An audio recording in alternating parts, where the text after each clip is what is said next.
Hello everyone. Significant events have happened on last Friday evening and during weekend, like windfall tax was reduced, Commerce Ministry imposed the anti-dumping investigation, RBI's new peer-to-peer lending rule, and today there is an internal meeting scheduled by our finance minister for reforming the public sector banks. All which we are going to discuss today. This is the pre-market report video for 19th August 2024 for the Indian stock market in terms of Nifty and Bank Nifty. First, a quick recap of what happened last week. After 2 weeks of consolidation between 24,000 to 24,500, on last Friday, Nifty had a decisive breakout, as in one single day it increased near 400 points and closed decisively above 24,500. All because of the favorable global macro data such as low US inflation number on Wednesday and more than expected US retail sales data release on Thursday, which all we discussed in the last video,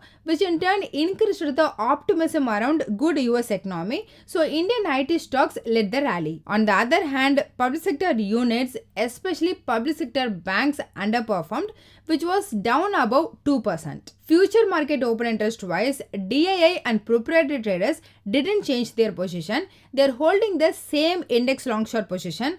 DII holds near 70% on short, and on the contrary, proprietary traders holds 56% on long position. Whereas in FII case, at the end of August 9th, they held 52% on long position and 48% on short position. That at the end of last Friday changed to 50-50, 50% on short and 50% on long position. Regarding retail traders, they clearly on the long side as they are holding 54%. Hence, as per future market, FII neutral, retail and proprietary traders both thinks market will go up, whereas clearly DII is betting against the market. So that's future market. Now let's look at the status of option market. If required, please pause and have a look. Change status wise, only one change. A week ago, proprietary traders had more call option sellers and more put option buyers. That at the end of last Friday changed to more call option buyers and more put option sellers. So a week ago, proprietary traders stance was breakout on the downside and range bound on the upside. That now has changed. Their new stance is breakout on the upside and range bound on the downside. Then about retail traders, they're holding the same stance, range bound on both upside and downside. I think they might sold around 24,000 call option and 25,000 put option, which we will discuss in a moment. And FII is exactly opposite to that, as they bought more put options as well as call options, meaning their stance is either breakout on downside or on the upside. Don't know who is correct and wrong. For that reason only, at present, I don't have any index related option position, but I have stock option open position. Anyway, finally, after 3 days of significant selling, last Friday, FII turned as net buyers. The net bought for 760 crore rupees, and in addition, DII was also net buyers. The net bought for 2,600 crore rupees. So those are the quick takeaway from last Friday Indian market. Coming to US market, in addition to the Wednesday and Thursday market friendly macro data, US consumer sentiment also came as very good, more than expected as well as above June month value. All made the US market further positive. However, there were some nervousness as there was a lack of new positive catalyst, which is 50 basis point interest rate cut in the upcoming September month FOMC meeting. At present, there is no surety for that. In addition, this week coming Wednesday, last Fed FOMC meeting minutes release, and on Friday, it's Jackson Hole Symposium where Fed chairman scheduled to give speech in it. And I saw some couple of news channels, they said they expect the Fed chairman to signal 25 basis point rate cut rather than 50 basis point rate cut. Anyway, the point is, last week US market catalyst was relief from the recession fear, which it got, so did increased.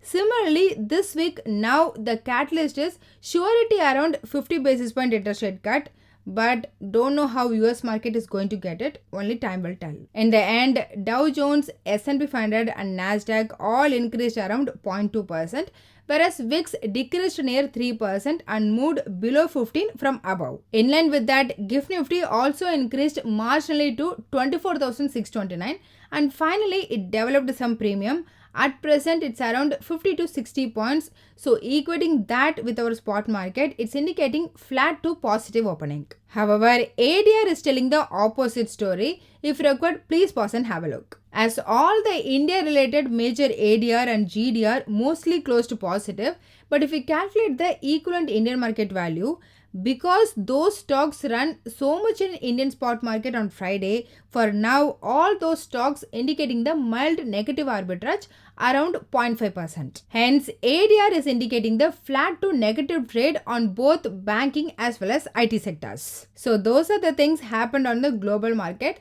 Now let's look at the new India related info. First of all, last Friday night, Indian government reduced the windfall tax on petroleum product from 4,600 rupees per ton to 2,100 rupees per ton. Generally, this is good news for oil mining companies, but because government is messing with the windfall tax for every 2 weeks, I'm not sure how market will react for it. Second, last Friday, RBI introduced more tighter rules regarding the peer-to-peer lending platforms. This peer-to-peer lending has been hurting the bank's credit growth, especially on the credit card business side. Now, having a more restriction on peer-to-peer lending will support the bank's credit growth cycle, especially the credit card segment, which generally improves the net interest margin. So, generally, it's positive for banks. Let's see. However, as per CNN News 18, today, our finance minister is going to conduct a review on public sector banks and regional rural banks